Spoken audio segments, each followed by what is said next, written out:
Madam Speaker, when I resumed the position of Prime Minister in 2016, one of the first things that I did was to pull the file on the National Identification System. And it was the strangest thing, Madam Speaker, because every government wants to do it. Every government in the last 40 years proclaimed how very important this was. And you would have seen the various policy papers, even draft legislation that was done. And in 2009, we opened in the office of the Prime Minister a project for NIDS, and that continued through the Portia Simpson administration, which followed. But it just never came to fruition. Either there was no driver, or it was just a good idea, but never to be accomplished. Or maybe it was just so overwhelming to pull everything together to get it done. Or maybe it was just a fear that tackling this business of informality and an unstructured society may sound good, but not be of political interest or political benefit. Madam Speaker, but I had a different vision for Jamaica.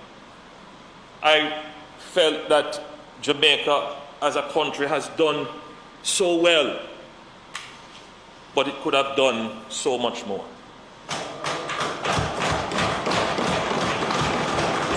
I felt, Madam Speaker, that in many ways we have great vision, great hopes, but we have just constantly underperformed. I felt, Madam Speaker, that the world was passing us by because other societies were able to resolve the fundamental issues of equity and fairness and move ahead with all members of their society to embrace new things, new technology, new processes. But in Jamaica, the fear of the people that if you introduce something new, it could be used to deprive them of access.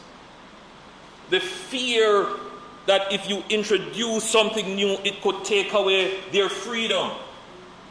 The fear that if you introduce something new that looks like it is going to give the government more power, then that power will be used to abuse you, and therefore you must oppose it, oppose it, oppose it. And it is always politically manipulated.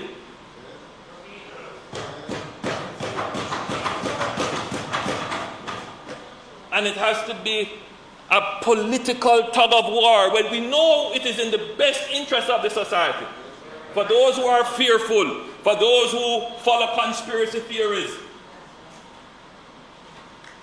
instead of us pulling together, those of us who know better, we use these fears for political benefit.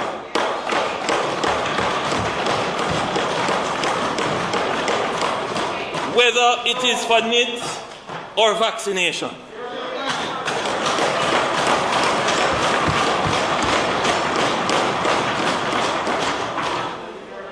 It is the reality. No, but you know, you and I went to school together. We have the same generation. And we both know what is in the best interest of the country. If we could only see past the politics.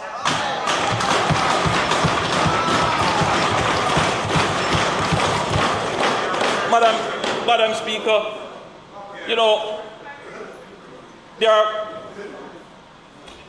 for people who study the art of war, they will know that there are many ways to win a battle. Sometimes you conquer and dominate. And other times, Madam Speaker, you assimilate.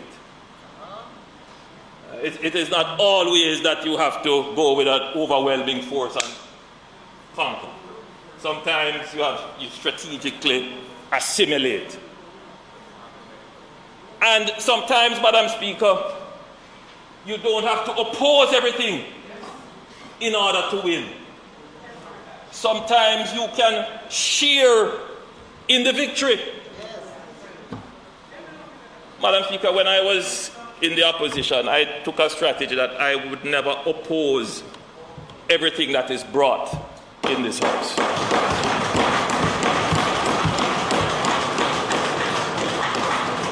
I remember when the NHT matter came up, and that was a classic case. It was right there for political fodder. We could have carried that matter to court, and we could have halted the government's IMF program when the country needed that $20 billion. But we acted responsibly for the best interest of the country. Madam Speaker, I've said it before, a very influential member of the society came to me when we were in opposition and said, there's so much fuel there. Why don't you light a fire? I'm paraphrasing, but that was the essence of what was being said. Madam Speaker, if you look at my record in opposition, you would see that we were constructive,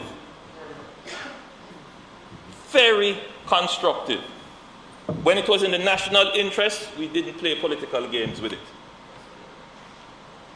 Bills came to this House that were needed to ensure that we achieved the fiscal objectives, and we ensured that our parliamentary team in the lower house and in the Senate worked hand in hand so that Jamaica could be a better place.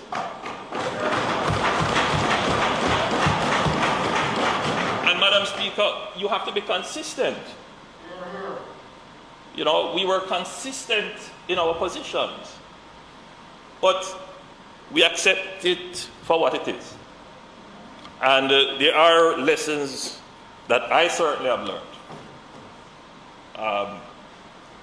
And though what I have said is a critique of our democracy, Madam Speaker, I would have no other democracy than the one that we have.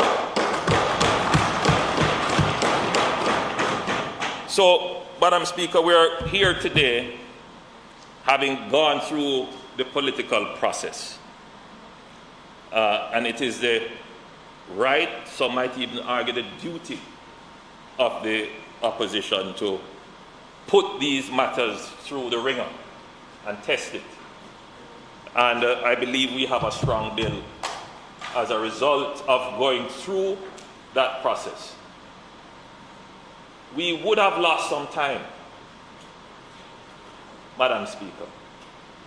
And I would say to my counterparts on the opposite that we are in a race.